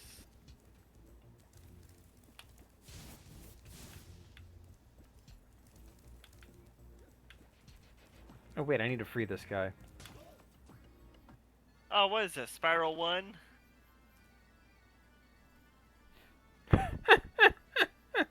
What? That gave me a chuckle. I do love the satyr designs though. Thank you for releasing me. There is still some more safe. They're a little more Scottish this time around, which I don't know if I like. There was something endearingly charming about the fact that they were old valley girl stereotypes. You know? Yeah.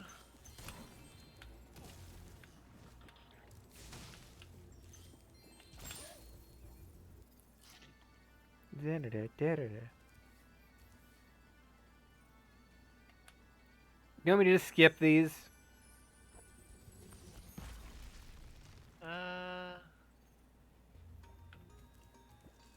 Damn, I can't find anything about who the voice actress is. It's probably in like a wiki somewhere or in the credits. No, I mean, definitely probably the credits. Unless it'd probably be listed as like additional voices, let's be honest. Fair enough. I was just wondering, because that sounded kind of like Laura Bailey. They had a few famous voice actors in Spyro. Yeah, like Tom Kenny. And Clancy Brown. Yeah. Clancy Brown voiced like most of the dragons in Spyro 1. Alright, so you are put in charge of making a movie adaptation of Spyro. Okay. Who would you get? You are forced to give a voice to Sparks. Who would you choose?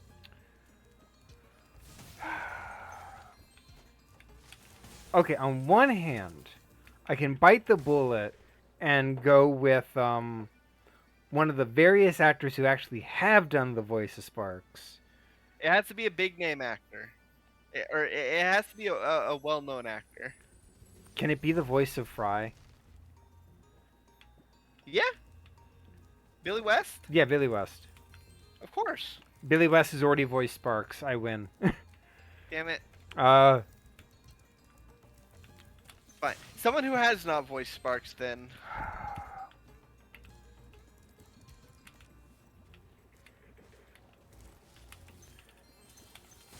how much dialogue does he get?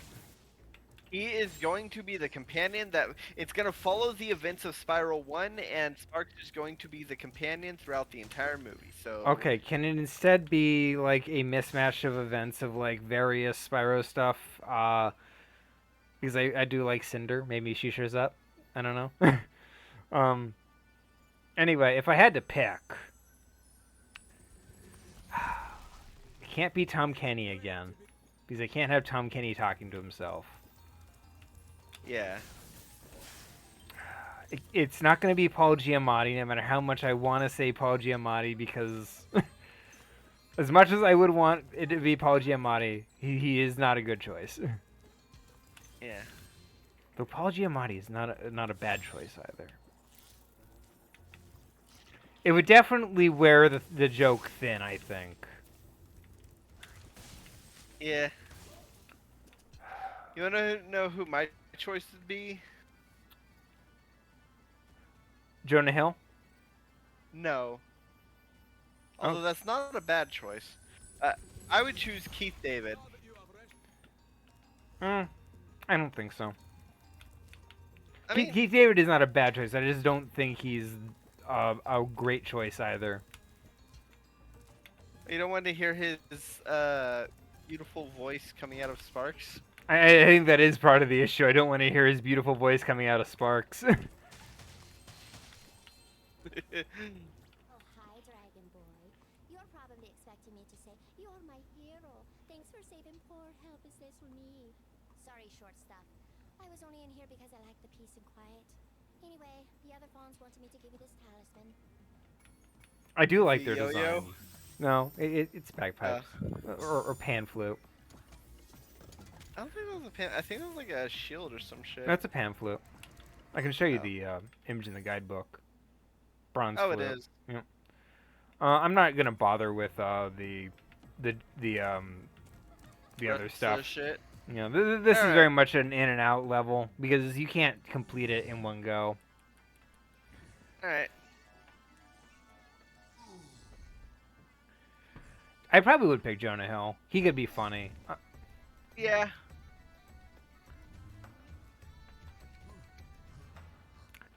They've ruined it. I prefer the original version where Did they like one of them, explode? where one of them starts dancing and the others just sort of stare at him. Uh. It's one, and then another comes in because they made it both of them. It's like, you lose a little bit Yeah. of that. All right. We gonna call it?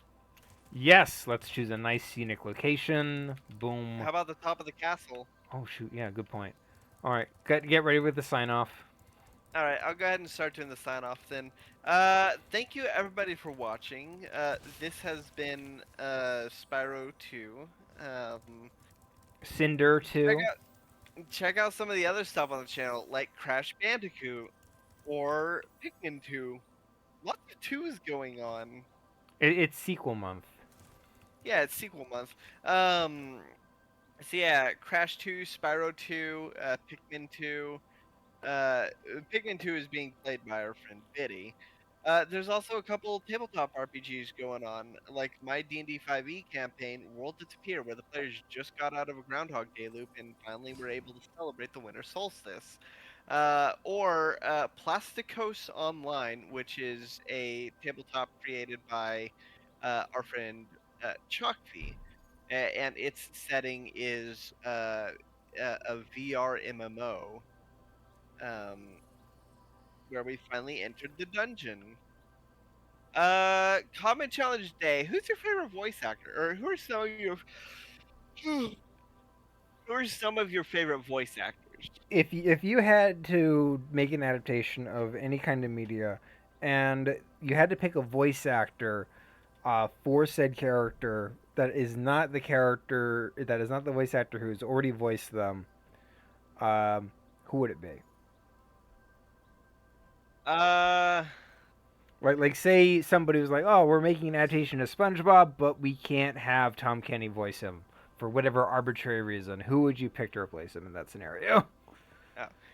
if I okay, if there was a Zelda animated series, one that like loosely followed Ocarina, for example, one where Link is definitively a kid, I would have Laura Bailey voicing Kid Link. Fair enough. Uh, you would definitely recognize her her kid boy voice because she voiced Trunks, Kid Trunks in the video games, and she voiced Shin Chan. Fair enough. Uh, My Dragon Ball Z knowledge is very limited because I didn't watch much of it. but you've seen Shin Chan. Probably, maybe.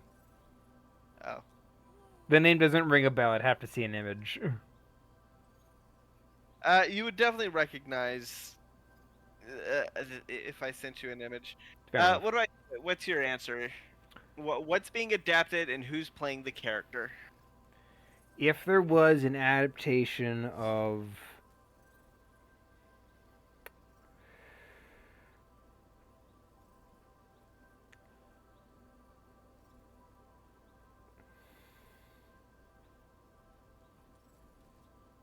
Wow, you're thinking real hard on this. if there was an adaptation of Spyro and they were picking a voice for Cinder, I'd probably pick. I think I'd be interested to see Lucy Liu voice a dragon. I'm not gonna lie. Yeah, that would be interesting. I think she could pull it off. Yeah. I would probably choose Cree Summers since for Cinder because you know I really like her I could see number 5 as the voice of Cinder. No, she's already been the voice of Cinder. Oh, right. That's why we were talking about her earlier. Fuck, I fucked up. Ha ha ha! You fool. To be fair, Cinder is one of those characters who had 3 separate voice actresses. That's fair. I didn't know that. Cree Summer voiced her in the first game. Then she was voiced by somebody else in the second game, and then somebody else in the third game, which is funny because they don't bring that up, but they do bring up the fact that Sparks went through like 4 different voice actors as well. Jesus. Yeah. It was Billy West at one point, and then it was another guy who I'm not as familiar with. You want to know And one of my favorite Billy West trivia? It is, um, in um in Futurama. You remember when the ah, you remember when um Leela was dating a energy cloud? It was either, I think it was Leela. It was voiced by Billy West, and he was able to do that voice without any kind of like modulation. He was able to naturally get his voice to sound like that. oh, yeah, that is pretty cool. And the other trivia I like is that Billy West made sure to make Fry sound as close to his natural voice as he could. That way, they could never replace him. You know, that's fair. That's something that has parallels to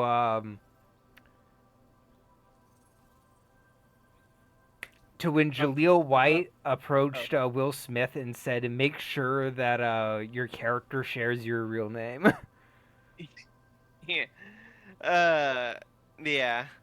Futurama, the history behind the voice acting and some of the decisions made in Futurama are so interesting. Like That's fair.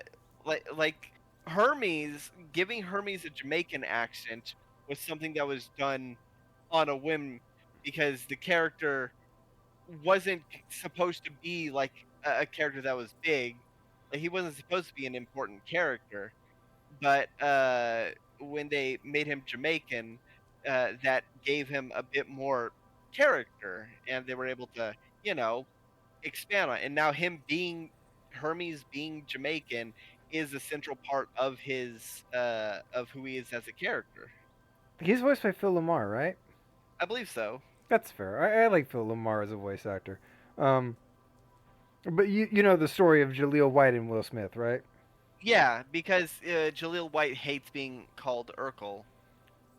Yeah, I vibe with that. The dude voiced Sonic way more than Urkel probably.